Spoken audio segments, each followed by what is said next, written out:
When my father took me to that dark house at 15, he said, "This will cure your laziness." The next day, he burned my blood-stained sheets. It was just the first of 5 abortions that destroyed my dream of becoming a mother. Hello, my dears. What a blessing to be here talking with you today. My name is Mary Elizabeth Williams. I'm 73 years old and have lived quite a life. I was born in a small town in Mississippi, but today I live here in Bakersfield, California. It's a beautiful city, you know, with so much history, but I ended up here through a different path that I'll share with you. These days, I spend my time making quilts and crochet pieces that I sell at the local craft fair. I discovered this talent late in life. It wasn't until after 60 that I found this gift in my hands. Before that, I worked for many years as a seamstress, doing alterations and repairs, but quilting and crochet came to me as a gift from God in my old age. Each stitch I make feels like I'm sewing together pieces of my story too. Here in my living room, where I'm recording with the help of my great-niece Taylor, I have all my threads neatly organized by color. Look at all these beautiful colors. This rug under my feet? I made it myself. Took me almost 3 months. And this pillow embroidered with wildflowers too. All made with these calloused hands that have seen everything in this life. But before I continue, my dears, if you like what you're seeing, hit that subscribe button down there. Taylor explained that it's important so more people can hear my stories. And also tap that bell to know when there's a new video.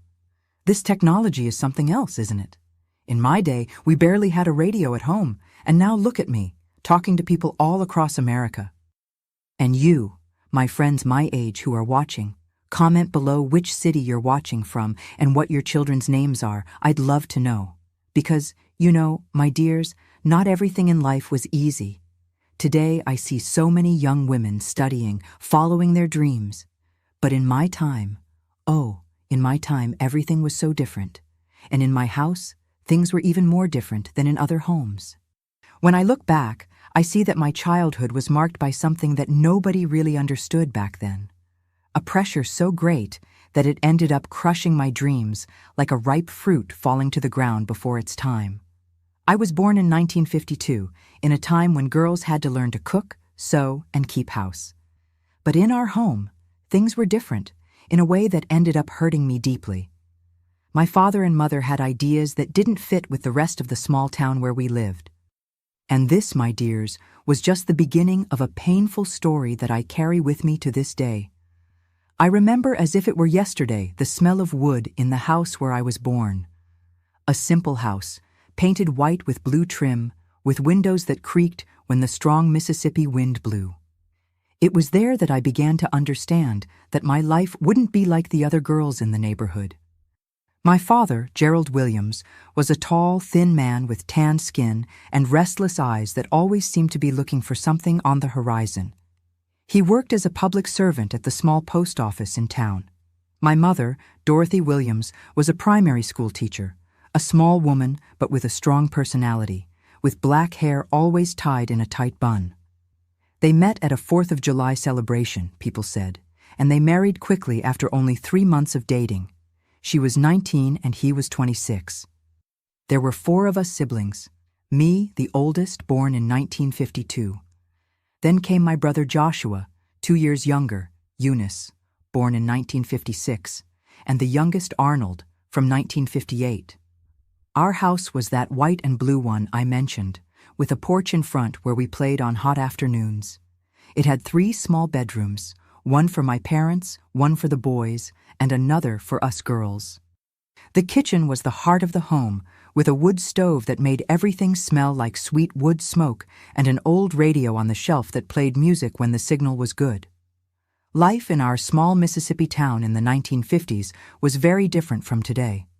The town revolved around the church, the school, and the cotton fields. We children loved the summer months because the whole town would come alive with Independence Day celebrations and county fairs. Our routine was simple, but very rigid. We woke up at 5:30 a.m. every day. My mother made oatmeal or grits for breakfast. Sometimes there was bread from the only bakery in town. After that, everyone had their chores. The boys helped fetch water and firewood, while we girls took care of tidying the house. At 7 o'clock, we went to school. My siblings and I studied at the same school where my mother taught. But unlike most girls my age, when I came back from school around 11 o'clock, I didn't just have household chores to do. My father and mother were different from the other parents in town. While in other homes, girls learned to cook, sew, and keep house, in mine, education came first. Mary has to be somebody in life, my father would say, pounding his finger on the wooden table. I didn't raise a daughter to be any man's housewife. At first, this seemed good.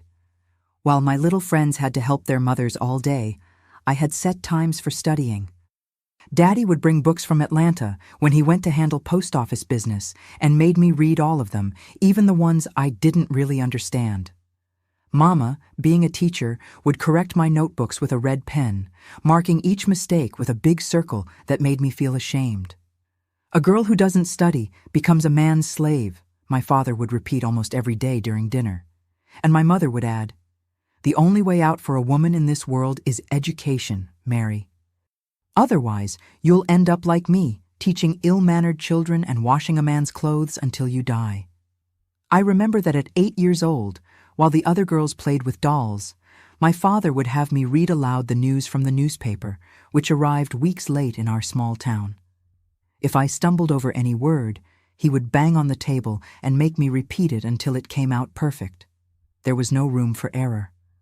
"I don't want a stupid daughter," he would say. Being a girl in this world is bad enough. And so, between books, notebooks, and demands, my childhood passed by. My friends grew distant because I never had time to play. The jump rope games, the hopscotch on dirt roads, all of this was replaced by hours of forced study, memorizing the names of rivers, state capitals, and mathematical formulas that I didn't even understand properly. While most families of the era followed the traditional pattern, boys studied to work outside the home and girls learned domestic duties, my parents did the opposite. They demanded more from me and my sister Eunice than from the boys.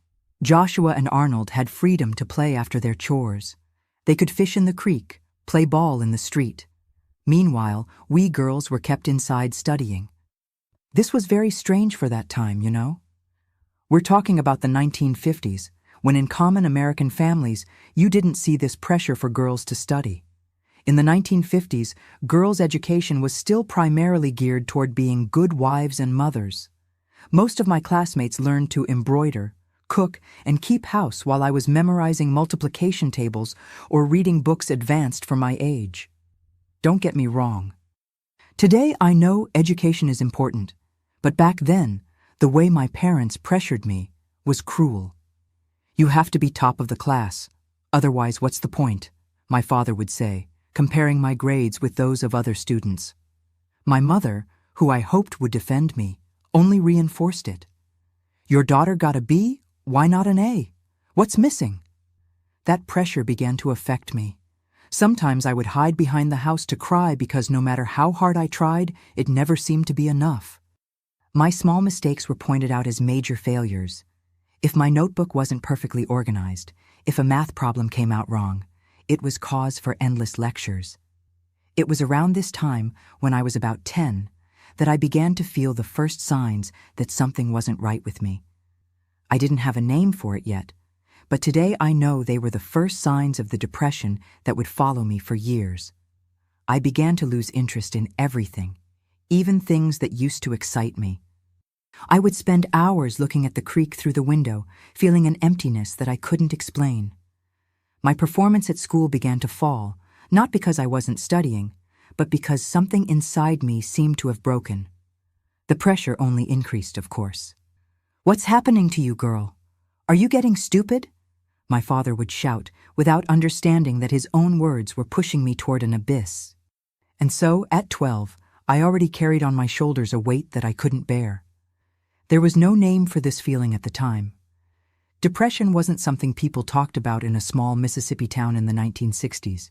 It was just laziness, being dramatic or weak, as my father would say. Little did he know that this was just the beginning of a suffering that would mark my life forever and would soon transform into something much worse.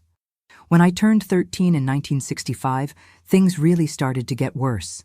My body was changing, beginning to become a young woman's. And with that came new demands and concerns from my parents. I remember as if it were yesterday the day I had my first period. Instead of explaining with kindness what was happening, as my friends' mothers did, my mother looked at me seriously and said, "Now you have to be even more careful. A girl who bleeds can get pregnant, and if you get pregnant, your education is over." It was one more responsibility, one more demand. While the other girls were starting to dress up to talk about the boys in town, I remained tied to books and notebooks. But something inside me had changed. That feeling of emptiness that had begun at 10 was now like a deep well into which I was falling without being able to hold on to anything. My grades, which had always been high, really began to fall. I couldn't concentrate anymore. I would read the same page of a book 5, 6 times and understand nothing. My head seemed filled with a thick fog that wouldn't let my thoughts organize themselves. At night, I would lie awake for hours, looking at the wooden ceiling of our room, unable to sleep. In the morning, it was a struggle to get out of bed. My father wouldn't accept this. For him, I was being difficult, pretending so I wouldn't have to study. "This is just a girl being dramatic and causing trouble," he would say, pounding on the table. The scoldings became more frequent and harsher. If before he yelled, now he screamed so loudly that the neighbors could hear. "You're going to end up useless, a tramp who's good for nothing." The situation at home became unbearable. My mother, who could have defended me, just kept quiet when my father shouted at me. Sometimes she even agreed with him. "Your daughter gets slower every day. Seems like she doesn't want anything out of life," she would say, as if I wasn't right there listening to everything. My siblings noticed what was happening, but they were too young to help me. Joshua, at 11, would sometimes bring me a little piece of candy that he had hidden in his pocket, trying to cheer me up. Eunice, at 9, would sit beside me while I cried in secret, saying nothing, just holding my hand. Little Arnold, at only 7, didn't really understand what was happening, but would hug me tight when he saw me sad. In July 1966, when I was 14, I had my first really serious crisis. It was after receiving grades from school. For the first time, I had gotten a grade below average in math. I knew what awaited me at home. I walked as slowly as possible along the dirt roads of our town, as if I could delay the inevitable. When I arrived, my father was already home, sitting at the kitchen table. My mother must have told him because she was a teacher at the same school. "Show me the report card," he ordered as soon as I walked through the door. With trembling hands, I gave him the paper. He looked at it, his face turning red, and then threw the report card on the floor. "I worked day and night to give you an education, and this is how you thank me, getting a low grade. What do you have in your head, girl? Sawdust?" I couldn't answer. I just stood there, feeling the tears running down my face, and then, for the first time, came the hard slap on the side of my face, which made me stagger backward. "This is to wake you up," he shouted. "Those who don't learn with words, learn with pain." My mother, who was there, just turned her face and went to the bedroom, closing the door. She said nothing, didn't try to defend me. It was at that moment that something inside me completely collapsed. I ran to the backyard, hid behind the laundry tub, and cried until I had no more tears. That night I couldn't eat, couldn't sleep, just thought about running away, about disappearing. In the following weeks, I tried beyond what was possible to recover my grades. I studied until dawn, eyes burning, head aching, but my body and mind seemed to conspire against me. The more I tried to concentrate, the more my thoughts ran away. I began to have such severe headaches that they kept me in bed for days. I lost my appetite and lost so much weight that my clothes hung loose. "This is all an act," my father insisted. "Depression doesn't exist. What exists is laziness and shamelessness." He refused to take me to a doctor. "Going to waste money for nothing," he would say to my mother when she rarely suggested that I might need help. It was around this time that I began to think about no longer existing. I was 15 and already saw no point in continuing to live. I would spend hours looking at the creek, thinking how easy it would be to simply let myself be carried away by the current. I even wrote a goodbye letter that I kept folded inside my English notebook, but I didn't have the courage.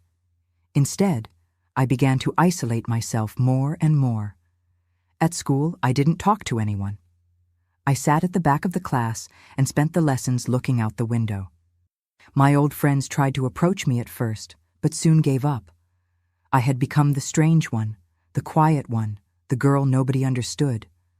At home, I avoided being in the same rooms as my father. I ate dinner before or after him, eating just enough not to faint. At night, when everyone was asleep, I would go out to the porch and look at the stars, imagining what it would be like to live somewhere else, to be someone else. It was in August 1967, shortly after I turned 15, that what would change my life forever happened. My father came home early from work with an expression I had never seen before. He seemed both irritated and satisfied at the same time, as if he had made an important decision. "Tomorrow you're not going to school," he announced during dinner. "Pack a change of clothes. We're leaving early." My mother looked at him in surprise. "Where are you going?" she asked. "I'm taking her to see a specialist in Atlanta," my father replied without looking directly at me. "A friend recommended someone who can fix this laziness of hers." I felt a chill in my stomach. What kind of specialist would this be? For a moment, I had hoped that finally someone would help me, understand what was happening to me. But the tone of my father's voice, the way he talked about fixing me, made me apprehensive. The next day, before the sun had even risen, we boarded a bus that would take us to Atlanta. The journey took all day. I sat far from my father, watching the fields and small towns pass by. He barely spoke to me during the trip, only to offer me a piece of bread with butter that my mother had sent. We arrived in Atlanta in the late afternoon. The city was much larger and noisier than our small town, with cars and buses everywhere. I had never seen so many people and buildings together. My father took a taxi and gave an address that I couldn't quite hear. We stopped in front of a large 2-story house, painted white, with bars on the windows. It didn't look like a hospital or doctor's office. There was no sign, nothing to indicate what kind of place it was. A middle-aged man, wearing a white shirt and dark pants, opened the gate for us. "Mr. Williams, we were expecting you," said the man, shaking my father's hand. "This is the girl," my father nodded. "This is Mary. She needs treatment." The man looked me up and down, as if evaluating an animal. "I understand perfectly. Many families go through this. Girls at this age sometimes need help to get back on the right path." Something in his voice frightened me. I looked at my father, trying to understand what was happening, but he avoided my gaze. "Father, what is this place?" I asked, my voice almost disappearing. "It's for your own good, Mary," was all he replied. "It will cure this laziness, this weakness of yours." We were taken inside the house. There were other girls there, all with empty looks, some older, some my age. Some seemed drugged, walking like zombies through the corridors. A strong smell of medicine and disinfectant filled the air. A man in a white coat appeared and talked quietly with my father. I couldn't hear what they were saying, but I saw my father signing some papers. Then he approached me, put his hand on my shoulder and said, "You're going to stay here for a while for your own good. When you get better, you'll come home." And then he left. He simply left me in that strange place with those people I didn't know. I tried to run after him, screaming, begging him not to leave me there. But 2 men held me by the arms, dragging me back inside. Only later did I discover where I was. It was a kind of clandestine clinic for treating troubled girls. Girls who got pregnant out of wedlock, who didn't obey their parents, who showed signs of mental deviation, as they called it. It was a terrible place where they did things I don't even want to remember. I stayed there for 3 weeks. 3 weeks that seemed like 3 years. They gave me medications that left me dizzy, confused. I took ice-cold baths at dawn to drive away the laziness. I heard endless sermons about obedience and daughter's duty. I was humiliated, treated like an animal. When I returned home to our town, I wasn't the same person anymore. Something inside me had broken for good. I obeyed mechanically, studied without questioning, didn't complain about anything. It was exactly what my father wanted, an obedient, quiet daughter who didn't cause any trouble. But the worst was yet to come. A few months after my return from that clinic, I began to feel nauseous, dizzy. My body, which was already thin, seemed even weaker. It was my mother who noticed first when she saw me vomiting in the backyard. "Mary," she asked with a strange expression on her face, "when was your last period?" I didn't know how to answer. With everything that had happened, I hadn't even paid attention to that. She looked at me in a way I'll never forget, a mixture of pity and anger. "Are you pregnant?" she said in a low voice. "Those men at the clinic, it happened there, didn't it?" I couldn't answer. The memories I had tried to block came back like lightning, the hands touching me during the night, the voices saying it was part of the treatment, the pain, the shame. I fell to my knees on the backyard ground and vomited again, this time out of pure despair. My mother helped me get up and took me to the bedroom. "Your father can't know," she whispered, fear evident in her voice. "He'll kill you. He'll kill us." But of course, he found out. A neighbor saw us leaving the house of a woman known for solving problems of unmarried girls. When we returned home, he was waiting, the belt already in his hand. "So, that's it?" he shouted, his face red with rage. "All this time pretending to be studious, and in reality, you were just a common tramp."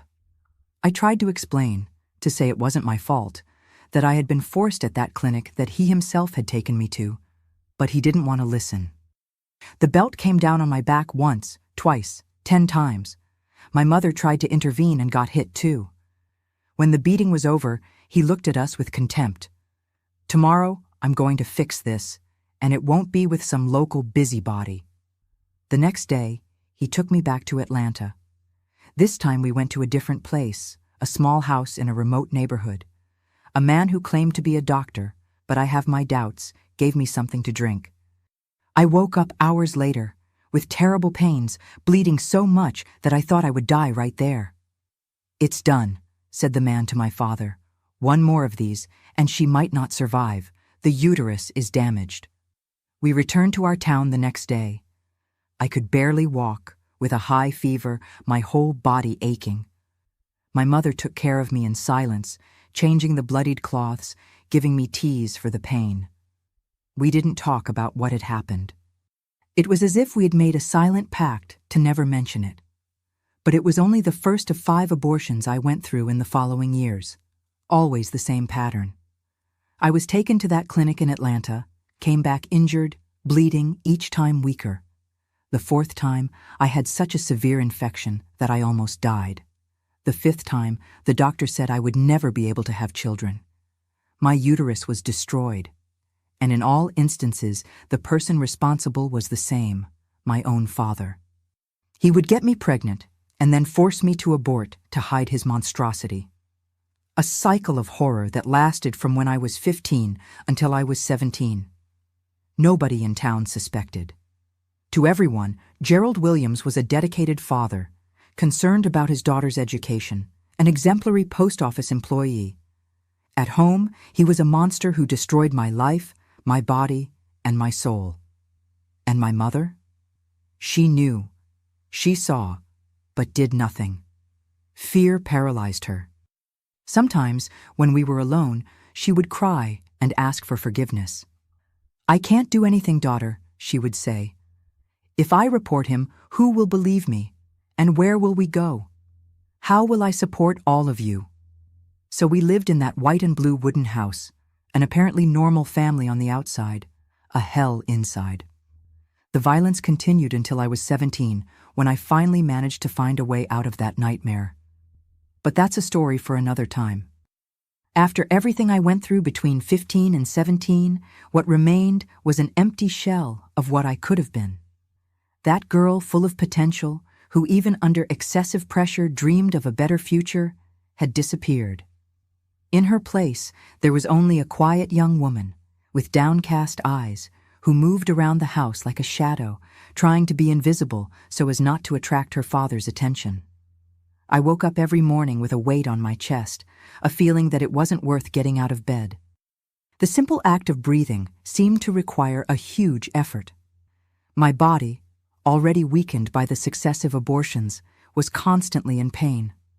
I had chronic pains in my lower abdomen, irregular bleeding that local doctors couldn't explain or pretended not to understand the cause because nobody wanted to get involved with the respectable Mr. Williams from the post office.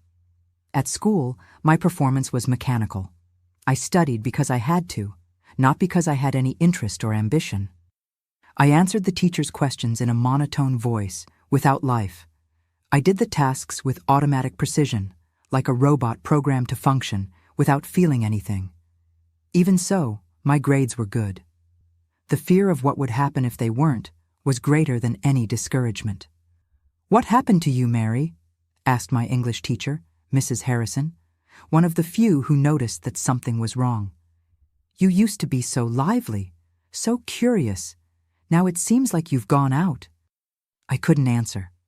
How to explain the unexplainable? How to tell the horror I lived at home without putting my siblings, my mother, at risk? I just shrugged and muttered something about being tired. Mrs. Harrison looked at me with sad eyes, as if she knew more than she said, but never insisted on the subject. At home, I avoided being alone with my father at all costs. When he came home from work, I would take refuge in the bedroom or invent chores in the kitchen with my mother. At night, I pushed a dresser against the door of the room I shared with Eunice, my sister. Even so, sometimes I would wake up startled, thinking he was there. The nightmares were constant, images of the clinic, of the procedures, of hands holding me down by force.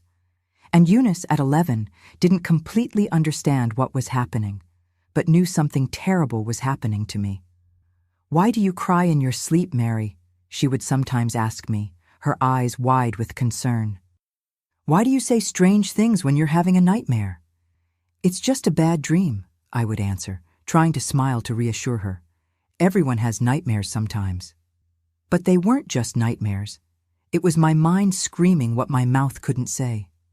During the day, I kept quiet, obedient to survive. At night, in dreams, the screams escaped, the tears flowed. I began to develop strange habits, behaviors that today I recognize as symptoms of the profound trauma I was living. I washed my hands constantly until they were red and cracked. I couldn't bear to be touched, even if it was just an accidental bump in the school hallway. The smell of certain medicines, similar to those they gave me at the clinic, made me vomit instantly, and I was terrified of doctors, especially men in white coats. My body, which had been violated in so many ways, seemed to no longer belong to me. I looked in the mirror and saw a stranger, someone I didn't recognize. I began to wear increasingly loose clothes, trying to hide my form, to become invisible. I no longer cared about appearance, about hair, about anything that might draw attention. Food lost its taste. I ate because it was necessary, not because I felt hunger or pleasure. I lost so much weight that my ribs showed under my skin. My mother, in the rare moments when she showed concern, tried to make me eat more. "You're disappearing, girl," she would say, putting more food on my plate. But the food went down like sand, and many times I would vomit afterward without even trying. Worst of all was the constant feeling of being dirty, contaminated. I took long baths, scrubbing my skin hard, as if I could clean not just the body, but the soul. "You're going to use up all the water in the well," my mother would complain. But I couldn't stop. I needed that sensation of water running, taking away a bit of the horror. My siblings suffered with the situation, each in their own way. Joshua, at 13, began to spend more time on the street, avoiding coming home. Eunice became increasingly quiet, as if afraid to draw attention.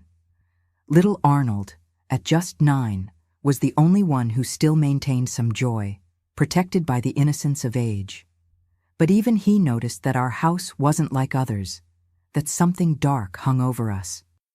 I began to have ideas of escape, secretly planning how I could get away from that house, that town. I saved some coins that I got when I did small sewing jobs for neighbors. It wasn't much, but maybe it would be enough for a bus ticket. The problem was where to go. I had no relatives in other cities, didn't know anyone who could take me in, and the fear of being found and brought back was paralyzing. At school, the few friends who still tried to approach me gradually drifted away. I didn't talk, didn't smile, didn't participate in anything. In group work, I remained silent, just doing my part mechanically. During breaks, I sat alone, watching the other girls laugh and talk about normal things, boyfriends, parties, dreams for the future, things that to me seemed to belong to another world, a reality to which I no longer had access. "You've become a stranger, Mary," said Marjorie, who had been my best friend in childhood. "It seems like you're not here anymore, even when you're right beside us." She was right. I wasn't really there. Part of me had stayed in that clinic in Atlanta, or in the dark rooms where my own father destroyed my life piece by piece. What remained was just a ghost, a shadow wandering through the days without really living. At 16, I had a crisis that took me to the town hospital. I fainted during physical education class after days of barely eating anything. At the hospital, Dr. Edwards, an older doctor who had known my family for years, examined me carefully. He noticed the scars on my abdomen, the signs of poorly done procedures, the extreme malnutrition. "What happened to this girl?" he asked my mother, who was beside me, tense and pale. "She's been weak since she was little," my mother lied, avoiding looking the doctor in the eye. "She's always eaten poorly." Dr. Edwards looked at her with suspicion, then at me. I saw in his eyes that he knew, or at least suspected the truth. But like so many others in our small town, he chose silence, limiting himself to prescribing vitamins and a special diet, recommending rest and tranquility. When we left the hospital, my mother gripped my arm tightly. "Not a word about this to your father," she whispered, fear evident in her voice. "He'll say you're pretending to get attention." That hospital visit had an unexpected consequence. My father, fearing that more curious doctors might discover what was really happening, reduced the physical violence for a time, not out of remorse or compassion, but out of fear of being discovered. Still, the looks, the cutting words, the veiled threats continued. The terror just changed form, became more subtle, more psychological. It was around this time that I began to write a diary hidden under a loose floorboard in the bedroom. It wasn't an ordinary diary, with day-to-day accounts. It was more a repository of nightmares, of fears, of escape plans. I wrote at night, by candlelight, when everyone was asleep. It was my only escape valve, the only way to express what I felt without risk of being punished for it. On one of the pages, I wrote, "If one day I manage to get out of here, I'll never come back. I'll go so far that not even the memories can reach me. I'll change my name, my face, my life. I'll become another person. Someone who never went through what I went through, someone clean, whole, normal." It was an impossible dream, of course. No one can completely escape their own past. The marks remain not just on the body, but on the soul. Even so, that idea of a fresh start, however illusory it might be, gave me strength to keep breathing, to face one more day. At 17, something inside me began to change. It wasn't a sudden change, but slow, almost imperceptible at first. The pain and fear were still there, but alongside them, something new emerged: anger. A silent, deep anger that boiled inside like lava. Anger at my father for everything he had done. Anger at my mother for not having protected me. Anger at the entire town that closed its eyes to what was happening inside that white and blue wooden house. Anger wasn't a pretty or noble feeling, but it gave me back a bit of life. I began to eat better, not because I wanted to, but because I needed to get strong. I began to pay more attention in class, not out of interest, but because knowledge could be a weapon, a way to escape. I began to observe more, to plan more carefully. I realized I needed money if I wanted to run far away. I got a small job after school, helping at Mr. Anderson's grocery store, an old man who didn't ask many questions. I saved every penny in an empty cookie tin, hidden in the same place as the diary. It wasn't much, but it grew each week. I also began to pay attention to the buses that left town. I learned the schedules, the destinations, the ticket prices. I knew that Atlanta was out of the question. It would be the first place my father would look for me. I needed to go further, maybe to another state. At night, when I couldn't sleep, I would unfold an old map of the United States that I had gotten at school and study the cities, the rivers, the roads. I dreamed of places where nobody knew me, where I could start from zero. But it wasn't just the physical escape that I was planning. I was also slowly rebuilding something inside me. It wasn't hope. It was far from that. It was a kind of dark determination, a resolution that I wouldn't let that story end with my complete destruction. In the darkest moments, when the weight of memories threatened to crush me, I would repeat to myself, "I'll survive this. I'll survive him. One day, I'll be far away and free." It was a mantra, a promise I made to myself every night before sleeping, every morning upon waking. And it was this promise, this determination born of pain and anger that finally gave me the strength to do what needed to be done. Because despite all the horror I lived through, something inside me refused to completely give up. That spark of life, that stubbornness in continuing to exist, despite everything, would be my salvation. And so, at 17, marked by visible and invisible scars, I began to walk toward what would be my turning point, the moment when I would finally manage to escape that hell and slowly begin to rebuild what remained of my life. It was in March 1970, shortly after I turned 18, that my life took a completely different direction. By this point, I had saved almost $200 in my cookie tin, the result of almost a year working at Mr. Anderson's grocery store and doing small sewing jobs.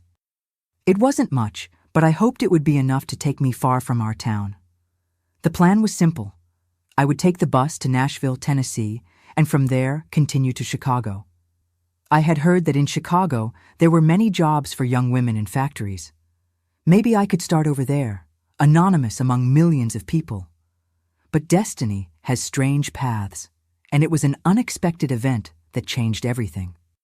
One afternoon, while I was arranging the shelves at the grocery store, I heard a voice I didn't know, asking Mr. Anderson about places to stay in town. "I'm passing through," the woman was saying. "I'm a nurse, and I'm here on business. I'll stay just a few days." I raised my eyes and saw a lady of about 50, gray hair tied in a bun, simple but well-kept clothes. She had a calm way of speaking, a presence that conveyed security. Her name was Catherine Thompson, as I discovered later. "Hotel here, just the central one on the square," replied Mr. Anderson. "But it's not much, you know. If you want something more comfortable, maybe some family will rent a room." The woman sighed, looking at her watch. "The hotel will have to do. I just arrived and still need to report to the health center." I don't know what came over me at that moment. Maybe it was her manner, or maybe it was just the desperation of someone looking for any way out. The fact is that I approached, and in a voice I barely recognized as my own, said, "My family has a spare room, ma'am. It's simple, but clean. It's close to the health center." It was a lie, of course. We didn't have a spare room, and my father would never allow a stranger in the house. But something propelled me to speak, as if a force greater than myself guided my words. The woman looked at me with curiosity. "Really? And your parents wouldn't mind?" "My mother rents the room now and then to supplement the income," I continued, lying, now unable to stop. "I can take you to see it if you want." Mr. Anderson gave me a suspicious look. He knew my family and knew that wasn't true. But for some reason I never completely understood. He didn't contradict me. He just shrugged and went back to organizing the merchandise. "Well, it would be convenient to stay near the health center," said Mrs. Thompson thoughtfully. "Let's take a look then. My name is Catherine Thompson. I'm a nurse with the Traveling Health Program." "Mary Williams," I replied, extending my trembling hand. "Can I help you with your suitcase?" And so we left the grocery store together. As we walked, my mind worked frantically. What was I doing? Where would I take her? How would I explain the lie? "Actually, ma'am," I began, stopping suddenly in the middle of the street. "We don't have a room to rent." I lied. Mrs. Thompson looked at me in surprise. "And why would you do that, child?" The words simply escaped from my mouth like water from a dam that breaks. "Because I need to get out of this town. I need help. I can't stand living here anymore." Something in my tone or in my expression must have touched the nurse. Instead of getting irritated with the lie, she led me to a bench in the town square. "Sit here and tell me what's happening," she said in a calm but firm voice. And I told her, not everything, I couldn't. But I talked about the pressure, about the violence, about how I felt trapped and desperate. I talked about my escape plan, the money I had saved, the constant fear I felt. Mrs. Thompson listened to everything in silence, her brown eyes fixed on me, occasionally nodding. She didn't show shock or disbelief, just a solemn attention that, by itself, was already a balm for my wounded soul. "There's more than what you're telling me, isn't there?" she finally asked when I stopped talking. I lowered my eyes, unable to answer. The tears I had managed to hold back until then began to run down my face.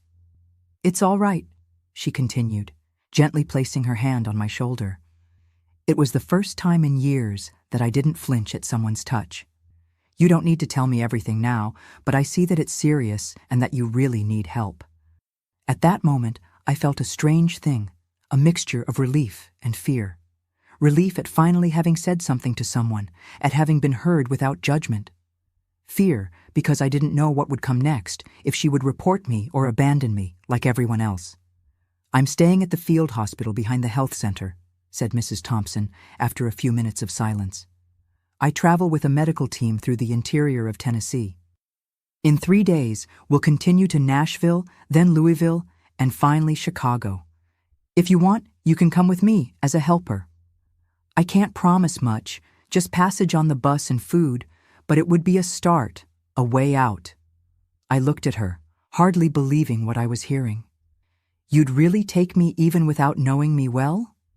She smiled slightly. "Sometimes, Mary, life puts people in our path for a reason. I've seen many young women in difficult situations in the places I visit. I've learned to recognize when someone really needs an outstretched hand. 3 days. That was the time I had to decide and prepare. 3 days that seemed at the same time an eternity and the blink of an eye. "I need to think," I finally replied. "I have younger siblings. I don't know if I can just leave." "I understand," she said, getting up from the bench. "I'll be at the health center until Friday. If you decide to come, be at the bus station at 5 a.m. on Saturday with your documents and just the essentials in a bag. If you don't come, I'll understand that too." I returned home that day with my head spinning. The possibility of escape was real now, not just a distant dream, but doubts consumed me. What if my father discovered it before? What if I was trading one danger for another? After all, I barely knew Mrs. Thompson. And my siblings, how would they be without me to protect them? I spent the next 2 days in a state of constant anxiety. During the day, I went to school and work, as always, trying not to show anything different. At night, I looked at Eunice, sleeping in the bed next to mine, and felt my heart tighten. She was only 14 and Arnold 12. Joshua, at 16, already showed signs of wanting to leave home too. On Thursday night, I made my decision. I sat next to Joshua in the backyard while he was fixing an old fishing net. "I'm leaving on Saturday," I whispered, making sure that no one else could hear. "I found a way to get out of town with a nurse who's passing through." Joshua stopped what he was doing and looked at me with wide eyes. "You're running away? But to where?" "First to Nashville, then. I don't know yet, but I can't stay here. Joshua, you know what happens in this house. You see what he does to me." My brother lowered his eyes. He did know. Maybe he didn't know everything, but enough to understand. He had heard the screams, seen the bruises, noticed my sudden disappearances, followed by days in bed, bleeding and crying. "Take me with you," he asked, his voice trembling. "I want to get out of here too." That broke my heart. "I can't, my brother. I can barely support myself, let alone both of us. Besides, if we run away together, he'll come after us with full force. But I promise that as soon as I establish myself somewhere, I'll come back for you. And then for Eunice and Arnold, too." Joshua was silent for a long time, his hands busy again with the net, but his eyes lost in thought. "You really need to go," he said finally, "before he kills you for good, or worse." I hugged my brother tightly, feeling his tears wet my shoulder. It was the first time I had seen him cry since he was a child. "I'll help you," he whispered. "I'll distract Dad on Saturday morning. He usually wakes up early, but I'll make noise at night. Say there's someone prowling around the backyard. He'll stay awake, and in the morning he'll be in a deep sleep." On Friday, I made my final preparations, putting my birth certificate and the few documents I had in a small bag, along with 2 changes of clothes, the money I had saved, and a photo of my siblings. I wouldn't take anything else from town. I wanted to leave behind everything that could remind me of that place. At night, I gave a long hug to Eunice and Arnold, knowing that it could be the last for a long time. I didn't tell them I was leaving. They were too young to keep that secret, and I was afraid something might slip. When I lay down, I couldn't sleep. I lay looking at the ceiling, listening to the sounds of the house, the creaking of the wood, the croaking of frogs in the backyard, recording in memory those last moments. In the early hours, as arranged, Joshua made a noise in the backyard, shouting that he had seen someone. My father got up running, grabbed an old shotgun he kept, and stood watch for hours. When he finally returned to bed, it was already past 3 a.m. At 4:30, I got up without making a sound. Joshua was already up, waiting at the front door. I hugged him one last time. "I'll come back for you," I promised, "no matter how long it takes." "Go with God, sis," he replied, his voice choked. I went without looking back. The path to the bus station never seemed so long to me. Every shadow seemed to be my father. Every noise seemed to be someone following me. But finally I arrived, my heart beating so hard I thought it would explode in my chest. Mrs. Thompson was already there along with 3 more people who I recognized as part of the medical team. She smiled when she saw me, without surprise, as if she already knew I would come. "Ready?" she asked simply. I nodded, not trusting my voice. The bus, a medium-sized vehicle painted white with a red cross on the side, was already being loaded with boxes of medicines and equipment. "You're going to work to earn your passage," explained Mrs. Thompson as we boarded. "You'll help organize the medicines, prepare patient records, keep everything clean. It's not difficult work, but it requires responsibility." "I'll do whatever is necessary," I replied, relieved to have something concrete to focus on. When the bus began to move away from the station, I stayed at the back, watching the town get smaller in the distance, the white and blue house, the church, the school, the places that had been the setting of my suffering for 18 years, all being left behind, swallowed by the morning fog that rose from the nearby creek. I didn't cry, didn't feel sadness or nostalgia, just an immense relief, as if a huge weight had been taken from my shoulders.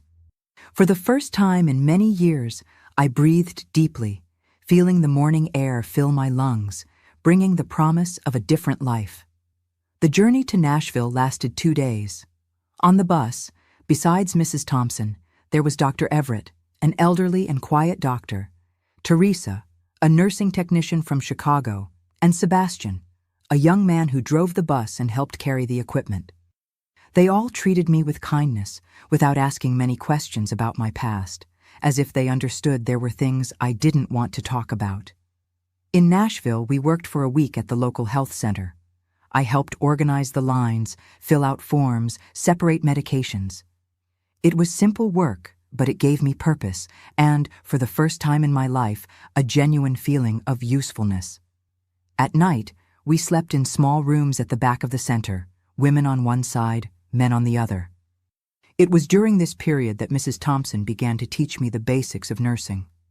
Not in an official way, I didn't have the education for that, but small, practical things, like how to dress a wound, how to give an injection, how to recognize basic symptoms of common diseases in the region. "You have good hands for this," she said once, observing how I bandaged a child's arm. "Steady, but gentle. It's a gift." Her words touched me deeply. It was the first time someone had recognized something good in me, a skill, a quality. I wasn't the lazy one, the problematic one, or the difficult one. I was someone with a gift, with potential. From Nashville, we continued to Louisville, then to other smaller towns along the way. In each place, I learned more about caring for people, about medications, about diseases and treatments. It wasn't formal knowledge from books, but practical, born of necessity and direct experience. 2 months after my escape from my hometown, we finally arrived in Chicago. The big city that before had been just a name on a map, now represented possibilities. Mrs. Thompson took me to stay at her house, a simple but cozy building in a working-class neighborhood on the east side of the city. "You can stay here until you get established," she said. "I have a spare room since my daughter got married." I stayed with Mrs. Thompson for almost a year. During this time, I got a job as an aide in a small clinic, using what I had learned during the trips. The salary was small, but enough to start saving money again. I sent news to Joshua through acquaintances who traveled to my hometown, always careful so my father wouldn't discover my whereabouts. It was through these messages that I learned the situation at home had worsened. My father, furious with my escape, had become even more violent.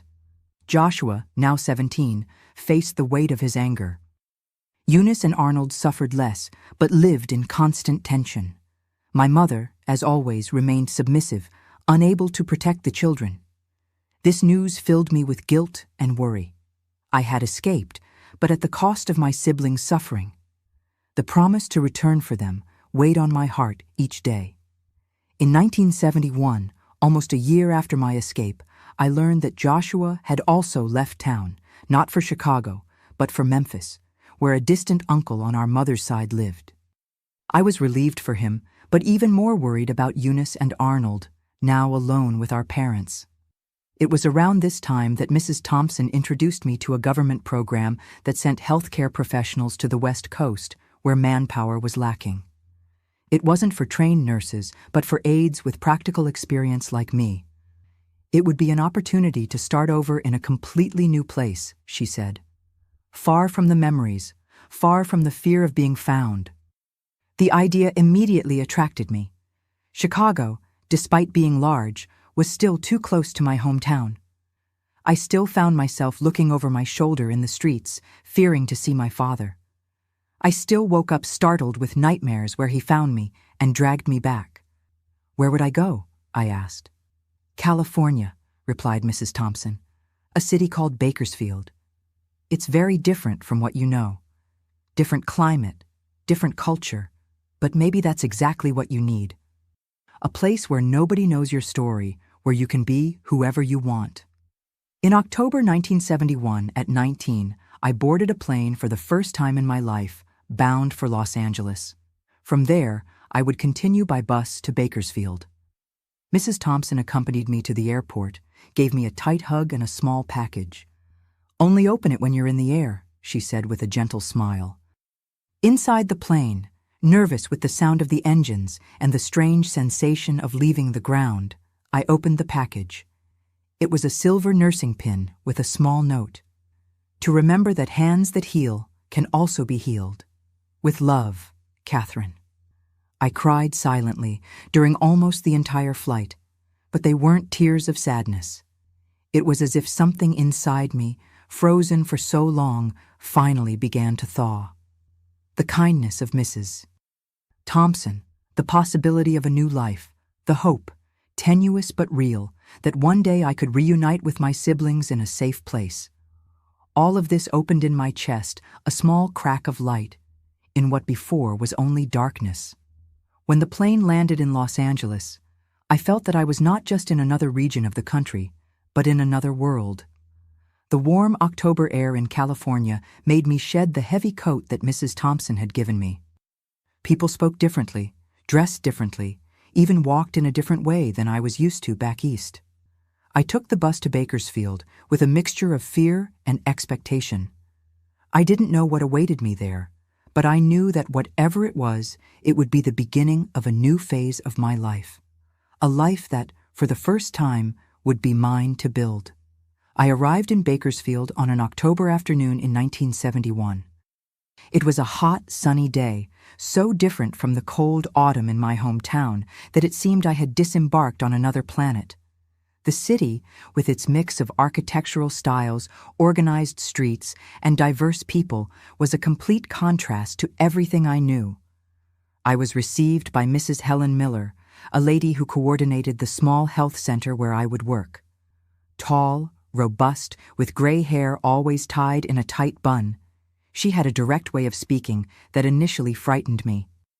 "You're from the East, aren't you? You'll need lighter clothes," was the first thing she said to me, looking at my heavy jacket. "And you'll have to get used to our ways. Here we work hard and don't waste time with small talk."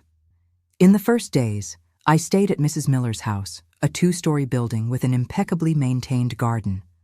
The room she gave me was small but comfortable, with a window that overlooked an orange tree loaded with fruit. Work at the health center began immediately.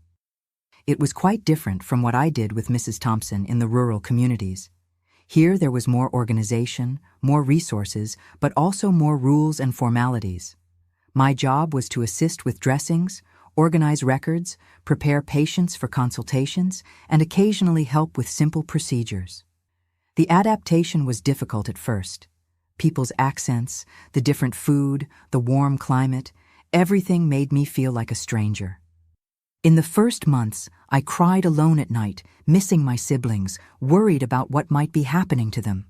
I sent letters to Joshua through the address in Memphis that he had sent me, but the answers took months to arrive. In one of these letters, I learned that Eunice had also run away from home, going to Nashville, where she was being temporarily sheltered by Mrs. Thompson. This brought me enormous relief. My sister, now 15, was safe. Only Arnold, at 13, remained in our hometown with our parents. Despite the initial difficulties, something in me was beginning to heal. Being far from my hometown, far from my father, in a place where nobody knew my past, was like finally being able to breathe after years of suffocating. People in Bakersfield knew me only as the girl from the East, the new nursing aide. Nobody knew the horrors I had lived through, and this gave me the chance to be another person, to start over. Mrs. Miller, despite her rigid manner, proved to be a good mentor.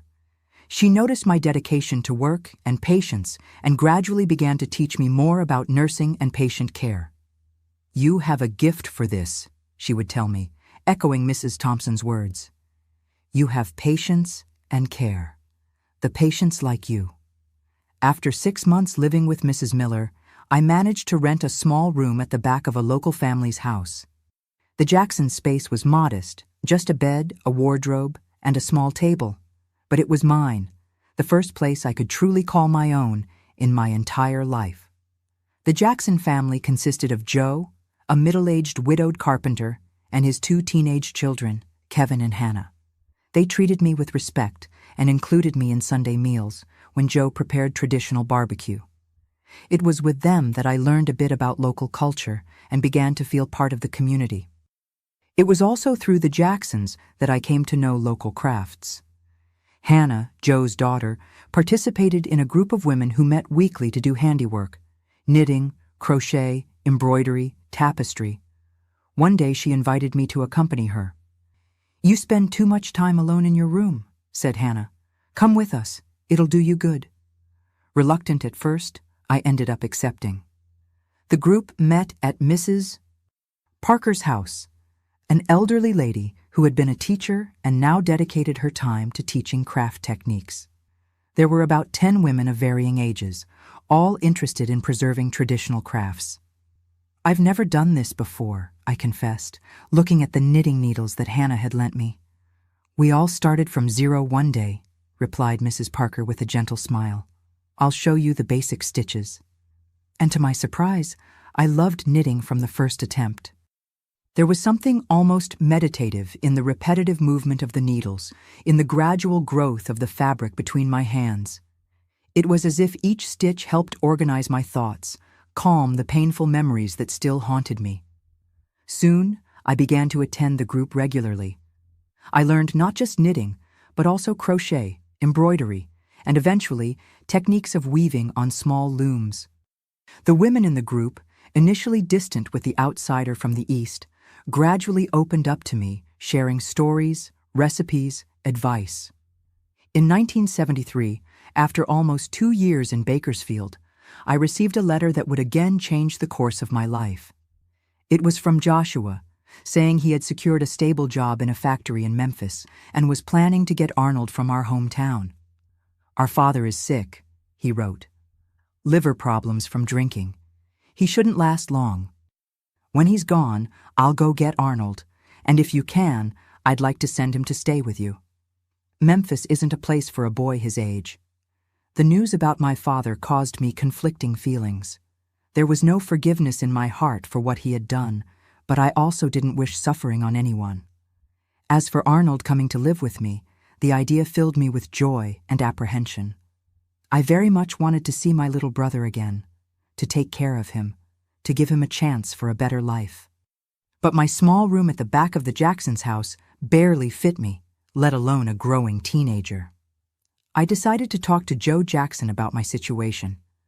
To my surprise, he offered a solution I hadn't considered. "I have a small house on the lot next door that was my mother-in-law's," he said. "It's been empty since she died last year. It would need some repairs, but you could rent it for a very affordable price.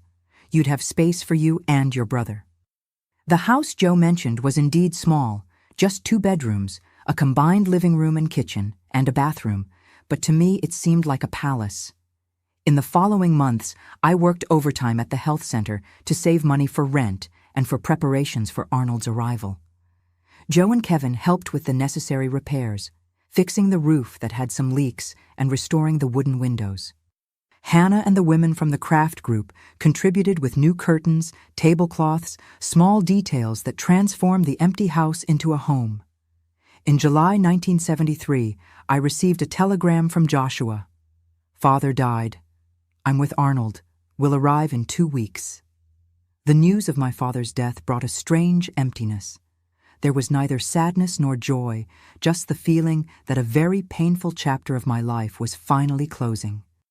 My mother, according to Joshua later informed, would remain in our hometown, where she had relatives. When I finally saw Arnold getting off the bus at the Bakersfield station, I could hardly believe how much he had grown. He was no longer the little boy of my memories, but a 15-year-old adolescent, tall and thin, with the same sad look that I used to see in the mirror. "Sis!" he shouted when he saw me, running to hug me. We hugged for a long time, tears freely running down my face. Joshua stayed only a week with us before returning to Memphis, where he had his job and was building his own life. He promised to visit whenever he could and maintain regular contact through letters. Arnold's adaptation to life in California wasn't easy. The climate, the food, people's accents, everything was strange to him. Besides that, he carried emotional scars from the years lived with our father after my departure. He was quiet, startled at sudden movements, had frequent nightmares. "Did he hit you too?" I asked one night when I found him crying in the kitchen after a nightmare. Arnold nodded without looking me in the eyes. "After you and Joshua left, it got worse, much worse.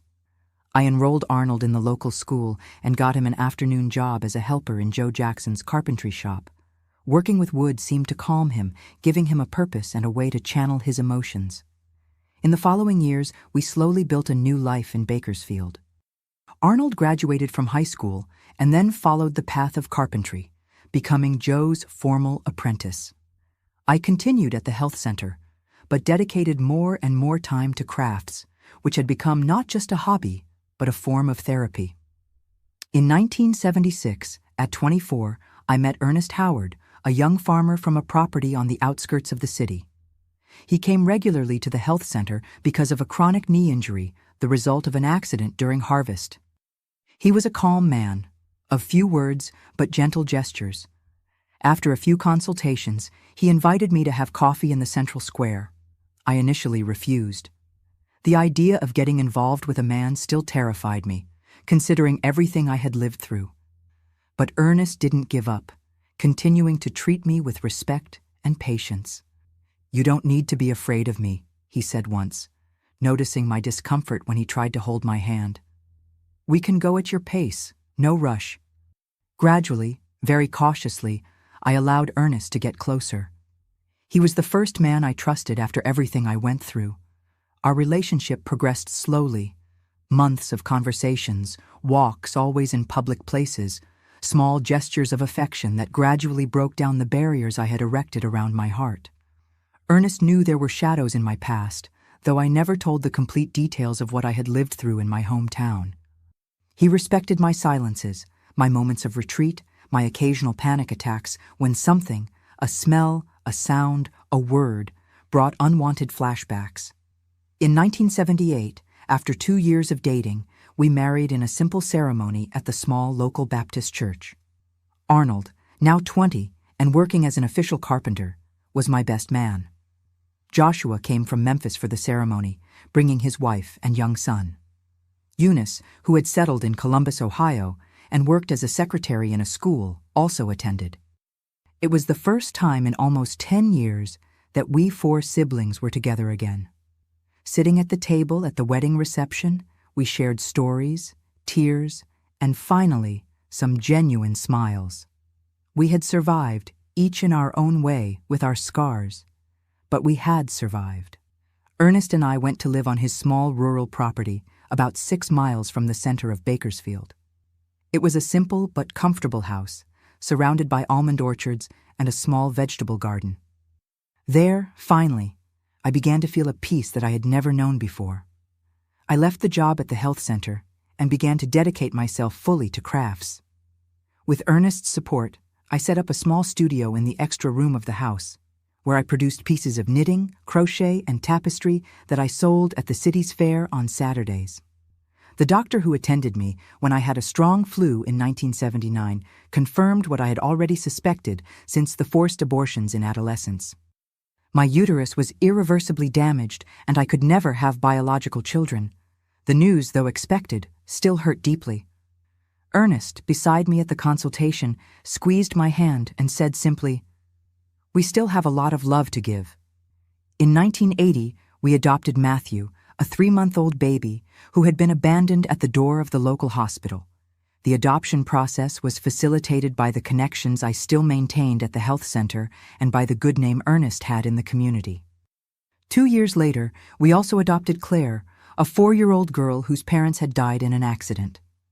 Raising Matthew and Claire brought me a joy I never imagined possible. Seeing their little faces in the morning, hearing their laughter, taking care of their needs and fears, teaching them their first words and steps. All of this was healing, day by day, the deep wounds I carried. It wasn't an easy or linear process. There were bad days when the memories came back full force, when panic paralyzed me, when depression, a longtime companion, covered everything with its gray mantle. But on those days I had Ernest, the children, my crafts, the support of friends like Hannah and Joe Jackson. Little by little, year after year, I rebuilt myself, not as the person I would have been without the traumas. That person was lost forever, but as someone new, forged both by pain and by overcoming. Someone who had scars, yes, but also strength, resilience, and, finally, some measure of peace. Today, at 73, I live a life that I never imagined possible in my darkest times in my hometown. I still live on the same rural property, on the outskirts of Bakersfield.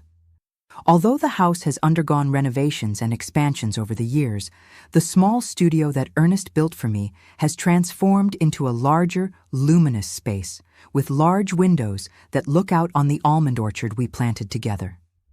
Ernest, my life companion for more than 4 decades, passed away 3 years ago, a victim of lung cancer.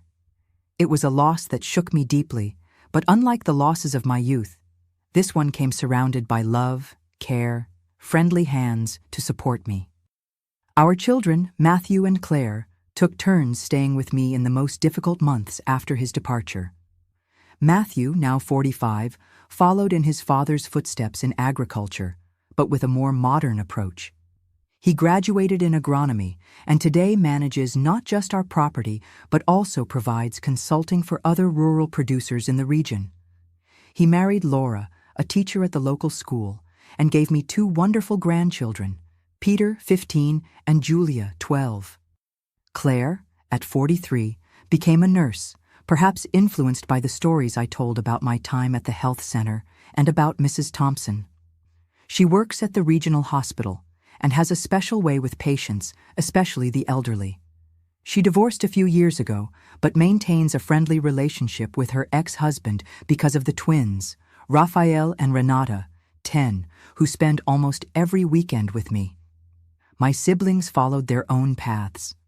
Joshua built a solid life in Memphis, where he became a supervisor at the same factory where he began as a worker. He has 3 children and 5 grandchildren, and we talk on the phone almost every week. Eunice settled in Columbus, Ohio, where she worked as a secretary until retirement. She never married, but adopted a girl on her own, my niece, Cecilia, who is now a lawyer. Arnold remained in Bakersfield. He became a renowned carpenter in the region, specializing in artisanal furniture. He lives just 20 minutes from here, which allows frequent meetings.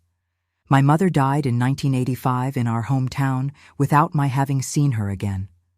The relationship with her was always complicated. Part of me understood her fear and powerlessness in the face of my father. Another part never managed to forgive her omission. I sent money for the funeral and a wreath of flowers, but I couldn't go to the burial. The idea of returning to that town still caused me panic. Crafts, which began as a form of therapy, became my main occupation and source of joy. Over time, I developed my own style, mixing traditional techniques learned from the ladies of Bakersfield with motifs and colors from the eastern United States that I brought from my childhood memories. This unusual mix caught attention at local fairs, and soon I began to receive orders from craft stores in larger cities like Los Angeles and San Francisco. In the 1990s, when Matthew and Claire were already teenagers, I participated in a state craft fair in Los Angeles, where my work was noticed by a journalist from a decoration magazine. The report she did about my pieces, highlighting the unique mixture of Eastern and Western cultures, opened doors that I had never imagined. Invitations began to come to exhibit in galleries, to give workshops, to participate in books about American crafts. I never accepted invitations that required long trips or stays in big cities.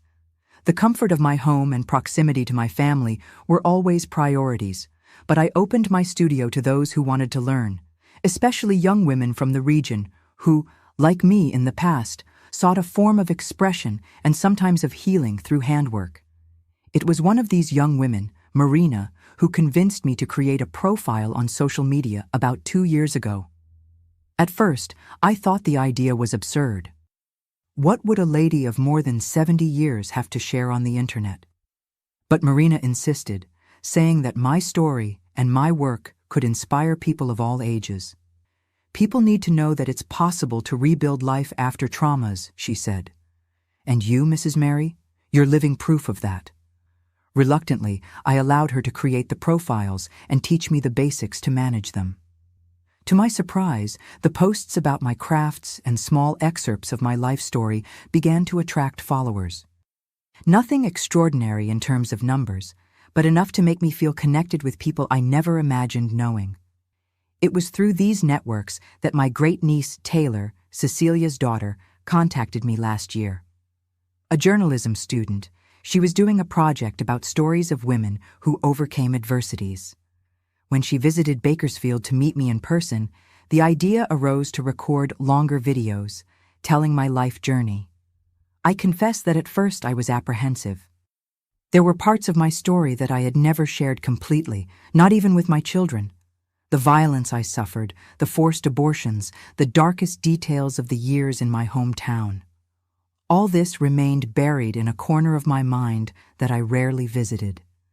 But Taylor, with her sensitivity and respect, convinced me that sharing could help other women who go through similar situations. "Your story is not just yours, Grandma Mary," she said. "It's the story of so many women who suffer in silence, who think there's no way out." And so we began this video project that you are watching now.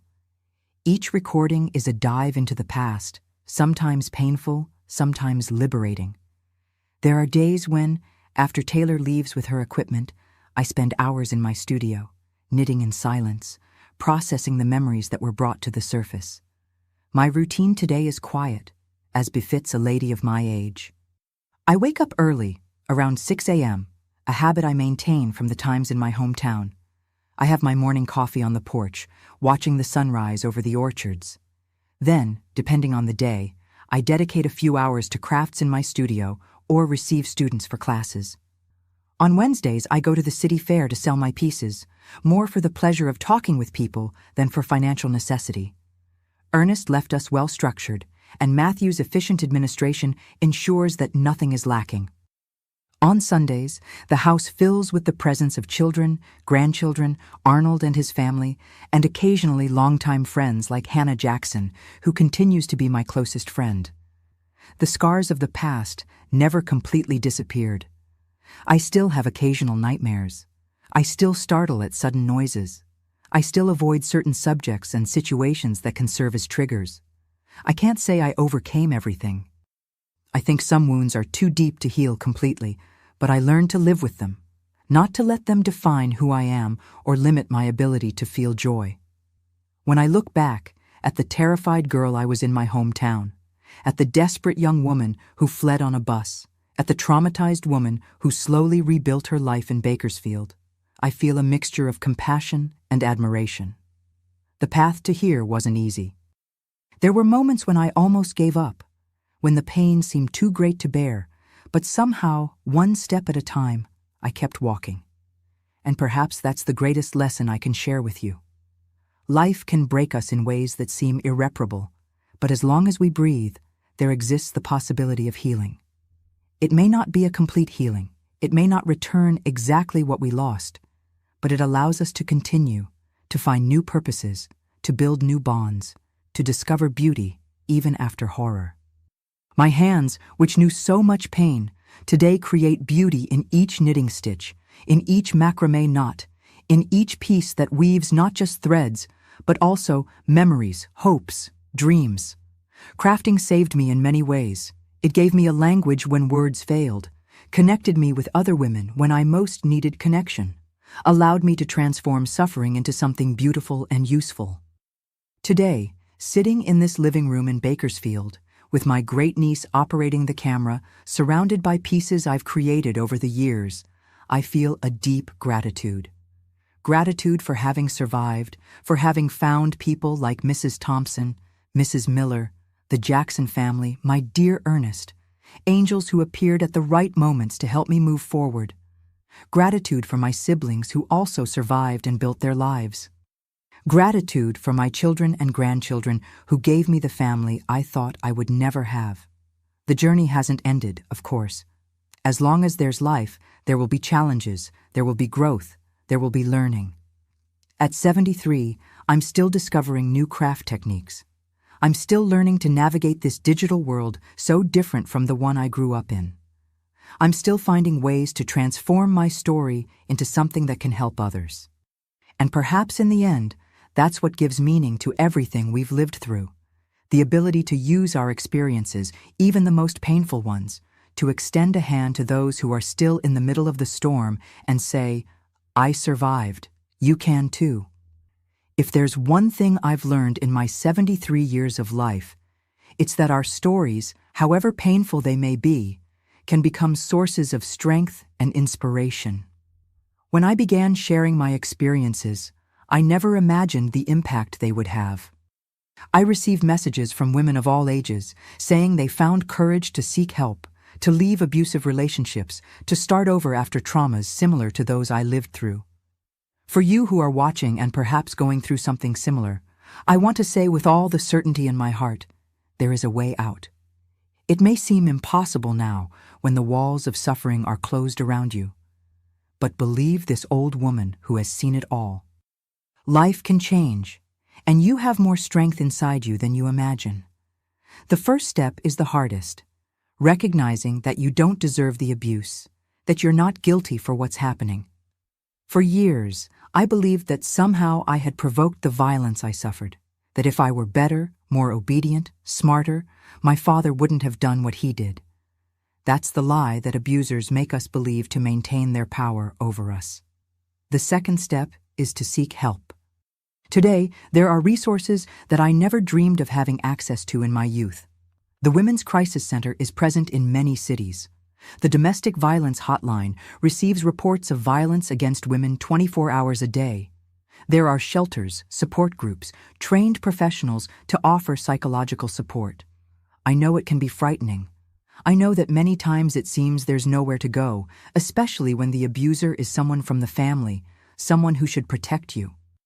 I understand this fear, as few people can understand. But I also know that staying means allowing the violence to continue, to deepen, perhaps to reach a point of no return. If you're young and suffering abuse, know that there are Child Protective Services, the school, health professionals who are required by law to report cases of violence against children and adolescents. Talk to a teacher you trust, with the nurse at the health center, with any adult who can intercede for you. If you're an adult and in an abusive relationship, remember that you have rights, that there are laws like the Violence Against Women Act, which were created precisely to protect women in situations of violence. Don't be ashamed to seek legal help, to file a police report, to request protective measures. And if you know someone who's going through this, a daughter, a sister, a friend, a neighbor, don't close your eyes as so many closed them to what was happening to me. A word of support, a friendly shoulder, guidance on where to seek professional help can literally save a life. For those who, like me, have already gone through the worst and are in the process of reconstruction, I want to say that healing isn't linear. There will be good days and bad days. There will be moments when the memories will return full force, when fear and pain will seem as fresh as on the first day. This is normal. It's part of the process. Therapy helped me a lot, though I only had access to it as an adult, when the traumas had created deep roots. If you can, seek professional help. Don't try to carry this burden alone. There are psychologists specialized in trauma, support groups where you can share your story with other survivors, medications that can help control anxiety and depression when necessary. Find something that gives you purpose, that connects you with the beauty that still exists in the world. For me, it was crafts. It was feeling the threads between my fingers, creating patterns and colors that reminded me that there was still possible order and beauty, even after chaos. For you, it may be something else: art, music, writing, volunteer work, gardening, any activity that makes your heart open a little, that reminds you that you are more than what happened to you. And if, like me, you discover that some wounds are permanent, like my infertility caused by forced abortions, know that there are other paths to build a family, to give and receive love. My adopted children brought a joy to my life that I never imagined possible. They didn't erase what I lived through, but they gave me a new chapter, one that I myself could write, free from the shadows of the past. The truth is that we will never be who we would have been without the traumas. That person was taken from us, but we can become someone new, someone strong, precisely because of what we survived, someone capable of extending a hand to others who are still in darkness. My story didn't end in that white and blue wooden house in my hometown, nor in the clandestine clinics of Atlanta, where so many atrocities happened. My story continued, transformed, blossomed in ways that I could never have predicted in my darkest moments. Yours can too. If you'll allow me, I'd like to end with a special message for my journey companions, women who, like me, carry visible and invisible scars. We are stronger than we know. We are more resilient than we imagine. Our stories matter. Our lives matter. And as long as we continue telling our truths, keeping alive the light that others tried to extinguish, we will be not just surviving, but winning. Thank you for listening to me, for allowing me to share my journey. I hope that at some point in this long conversation, something I said has touched your heart, has lit a small light of hope or understanding. My dears, if this story touched your heart, please hit the subscribe button and activate the bell. Each subscription isn't just a number for me. It's proof that my pain wasn't in vain, that sharing can really make a difference in someone's life. If you know any woman who lives under the terror of domestic violence, who is afraid to report, who thinks there's no way out, share this video with her immediately. It might be the outstretched hand she needs at this exact moment to find courage.